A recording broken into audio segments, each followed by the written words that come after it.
Are you captaining Bruno Fernandes this week? Because I've got something different for you. Let's have a look at my game week team selection for 31. Like, subscribe, and check out the TikTok too. So into my game week 1 team selection. In goal, we've got Petrovic. I've got Dubravka away at Fulham or Petrovic at home to Man United. Now, I'm a Man United fan, so I'm going to go with the reverse psychology. If Petrovic concedes, that's probably a good thing for Man United fans. If he doesn't, then of course, at least I get something out of it. So he's going to play instead of Dubravka in goal. And then in defense, as you can see at the moment, people, I've got Virgil van Dijk away at Brighton. I think that is a game that they can definitely concede in. And I also think they can win in it too. Last week, I was so disappointed because Virgil van Dijk was on for a clean sheet. And then he conceded in the 90th minute. That hurt so much. I'm not confident of a clean sheet in this Brighton game. I've then got Alderete, northwest or northeast, should I say, Derby. Big derby. Newcastle have an appalling record against Sunderland in the last 10 years. However, that could easily change. They're coming off the back of obviously a result against Barcelona, obviously where they've played in the Champions League. Are they going to be tired legs? Is that going to make an impact? Alderete will be out there to shut up shop. Sunderland are going to defend deep with Granit Xhaka in midfield, and they're going to look to hit Newcastle on the break. Can they keep Newcastle out? I don't know.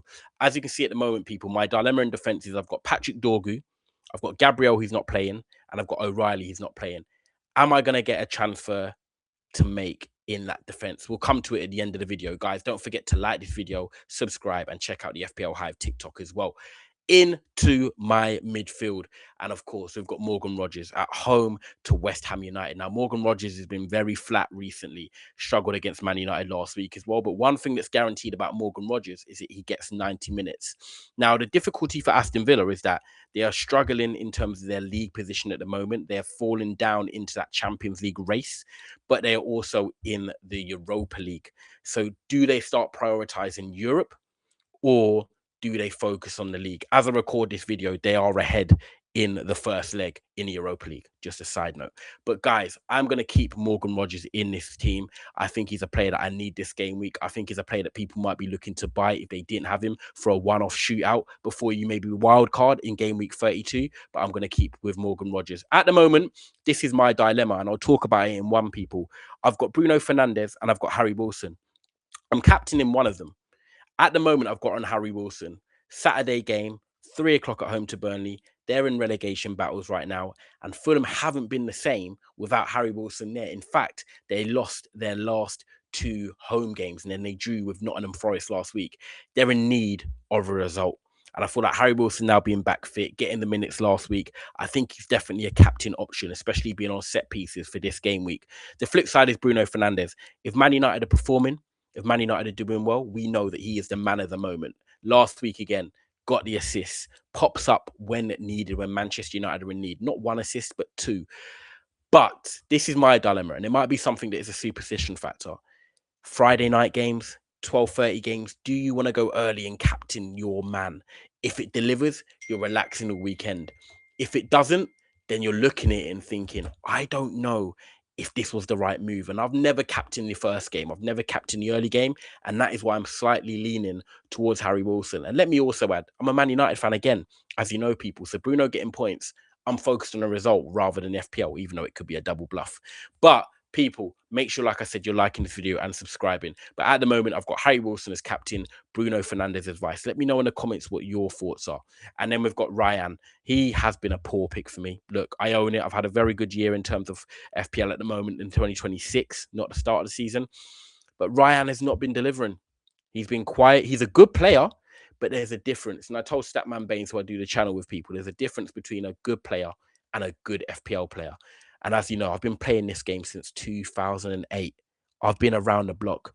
Some of you lot are just turning 18 now. I started this game when you were born. Think about it. I have been playing this for long. There's a difference. FPL player, decent footballer. He's a decent footballer. He's a good player, but I don't know if he's FPL worthy, and I might have made a mistake there. But he is going to start because I need him at home to Manchester United. And then in my attack at the moment, I've got Erling Haaland obviously there, but he's not going to play. I've got Thiago and Ekitike. Now, Thiago is going to play, of course. He's going to stay in there. Got a goal against Wolves, needed that. Ekitike was my transfer for game week 30. I actually decided to do that quite late. It was kind of a move where I saw Tottenham obviously getting beaten by Atletico Madrid. Van der Ven was not there. Romero was not there. All the dices were pointing to an Ekitike goal or at least a brace. In the back of my mind, I did think, would he be rested for the Champions League tie against Galatasaray? But then I thought, maybe 60 minutes, get a confidence goal, get subbed off. Liverpool get the points. They're still in the race for Champions League. They need a win. It was the other way around. Him and Salah were benched. They come on and they draw the game 1-1 against, which was a damaging result. So when you now look at it, I've got to keep Ekatike in 100%. But I am going to not captain him or Thiago. It's going to be Bruno or Wilson. Now, this is for you guys that even maybe watch on TikTok. Who are you captaining in game week 31? Harry Wilson or Bruno Fernandes? You've got Bruno Fernandes away at Bournemouth, a Friday night game. You could get your points early, bank it, but then it's pressure, floodlights. Will he deliver? Or you've got Harry Wilson at home against Burnley Football Club. You know he's on set pieces. You know he's the talisman for them. And Fulham actually do need a victory. Are you going to go with the lower percentage call of Harry Wilson, or are you going to go with what people truly believe, which is Bruno Fernandes? Let us know in the comments. But yes, guys, that is my team for game week 31. At the moment, my transfers are looking like this. Semenyo could come out for a midfielder. O'Reilly could come out for a defender. Erling Haaland could be downgraded, and then I potentially upscale in game week 32. The dilemma for me is I actually don't know for the first time this season what I'm going to do, because I'm forward thinking about my wild card. Do I want a wild card in 32, or could I get away with leaving it for 32, 33, and then assessing my options with my captain still to be used, my bench boost, my wild card, free hit? I can potentially free hit when people obviously using their wild card and stuff. So there's definitely options to think about there. But this is where you guys can get involved in the comments, on the YouTube, on the TikTok, and share your dilemmas as well, because we're also here to help you. But guys, that is my team selection. It's FPL Hive, and I'll see you on the next one.